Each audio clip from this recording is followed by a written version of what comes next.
everyone else is influenced and buys the brands that y'all have here. So sometimes being able to cut through and like have a fan base or anything out here when I'm not from here is like, oh, like it worked. So having that show last night and everyone knew like the words to like album cuts, not the big songs, like knowing what's your name is not impressive. Like people know that song, but doing like the album cuts and like people are all singing the verses that don't come into the 8th verse of the song was like, oh, like we really cut through into a place that has its own ecosystem. So I felt loved. I was wet, just dripping sweat, but that's because everyone in there was giving back the energy and was having a great time. Back in the early 2000s, like every teenager who wanted to become an artist, I used to think that selling is something that artists don't do.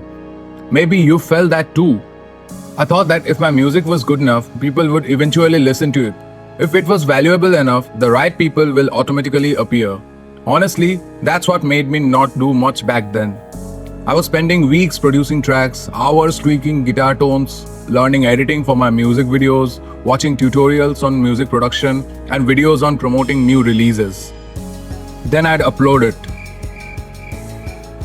And nothing would happen. A few likes, a couple of comments, mostly from friends, then silence. Every time I'd tell myself the same thing. I just need to get better. So I started improving, but nothing changed. After going through this interview by Tyler the Creator, I started wondering, people can't support what they don't know exists. At first, I did not like that at all. Because like most of the upcoming creatives, I wanted talent to be enough for me. I wanted the quality to be good enough. I wanted my work to speak for itself. But the truth is, the internet is not a talent competition. Sadly, it's an attention competition. That's when I had the clarity that marketing is beyond selling and promoting. Not being salesy, not being pushy, and not becoming an annoying person seeking for attention to simply say, just buy my stuff. Marketing is simply helping people notice our existence. And that's how I realized that I was so wrong before. When I first started posting online consistently, it felt weird. Maybe it was the fear of being judged, or maybe that I am being desperate. I thought that I was posting so often, it would annoy or irritate my friends and colleagues who are there on my social media. But then I focused on what's important. How do I discover new musicians, new creators, new brands, new apps? Answer: online. And if that's how I discover people, why would anyone discover me anywhere else, as I never showed up where they find and explore literally everything? The problem isn't that we aren't good or great. The problem is that we are invisible. Social media can be our elevator. The way it works now, it is the modern day stage. If we were planning a live show, we wouldn't hide backstage and hope people magically enter the view. We'd get on the stage instead. Online presence is exactly that. Getting on stage, not because you're seeking attention, but because your work deserves an audience. A while ago, I noticed something interesting. Whenever I posted polished work, some people might like or appreciate it. But whenever I share real life lessons, relatable incidents with colleagues, or stories that matters to the community, people start conversations. They start sharing it. Now I see it. People don't connect with algorithm, they connect with humanity. When we think about our favorite artist or band, we probably don't love them because they released our favorite song. Rather, we love them because of the stories behind their songs, their interviews, the struggles that they had initially, and how they overcame. The moment that made them who they are, and made them familiar to us as their dedicated audience. I started observing artists and creators much bigger than me. They weren't constantly promoting, but constantly sharing what's accessible, and there's a huge difference. People are tired of advertisements, but they always look forward to listen to a story which makes them feel in a certain way. That's why, instead of sharing, here's my service, we can post, here's how I solved the problem. Instead of sharing, buy my product, we can post, here's what helped me. One feels like a sales pitch as the other one feels like a conversation. In the end, these conversations build trust. No brand can ever say that they sell to everyone.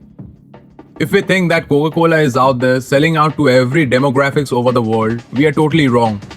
It's unable to sell to the athletes who are serious with their diet.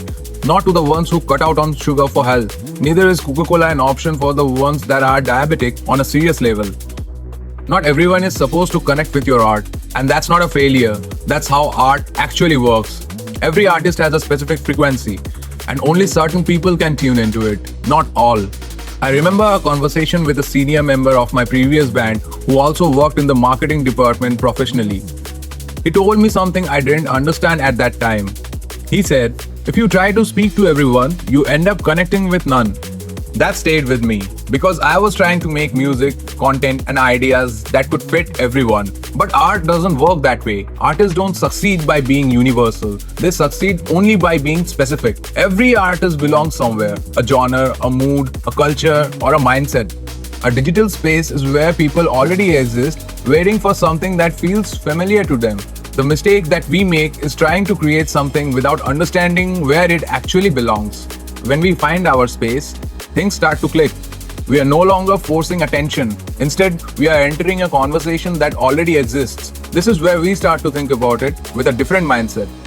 Instead of asking, how do I make this better? We start asking, who is this actually for?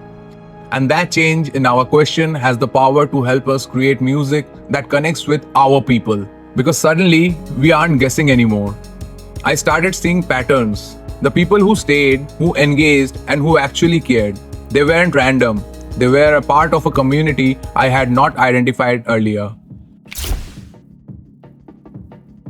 The concept of 1,000 True Fans was written by Kevin Kelly, the founding executive editor of Wired magazine. He introduced the theory in a famous 2008 essay which proposed that an artist or creator only needs 1,000 dedicated fans who are willing to buy anything that the artist or creator builds, produces, or create to make a living. Honestly, it felt like a huge weight being removed from my shoulders because until then, I used to view success in the form of millions of followers and billions of streams. Simply think about it. Would you rather have hundreds and thousands of people who scroll past your content or 1,000 people who genuinely care? 1,000 people who watch, engage, trust, and support you. They are the ones that are going to tell their friends about your work as they believe in promoting and sharing your work with their people. A large audience doesn't automatically mean a valuable audience. If our audience can't understand our work, can't connect with our message, can't feel aligned with our identity, then even millions of followers can feel empty for us. Most artists and creators are chasing crowds, but sustainable careers are built through communities. Once we get this, we start to look at our audience differently after that. Not as numbers or analytics, but as actual people. Because every artist, every creator that I admire today started with a tiny group of believers long before the world noticed them. Looking back, I think the biggest mistake we make as artists and creators is believing that selling and creating are irrelevant. Well, they're not. The artists who thrive on the long run aren't necessarily the most talented. They're the ones willing to be seen and connected with their community, the ones willing to share their journey, the ones willing to keep showing up long before the results arrive. So if you are an artist or a creator watching this, stop doing it like a marketer or a salesman. Start doing it like a storyteller. Stories create connection, and connection creates trust. Eventually, that trust creates opportunity, and that's how artists sell. Not by convincing people, but by making them care about it. And in today's world, that might be the most valuable skill that we can learn. So keep creating. Subscribe and join us in this creative journey where we build a creative space for the creative creatures. See you in the next video. Signing off.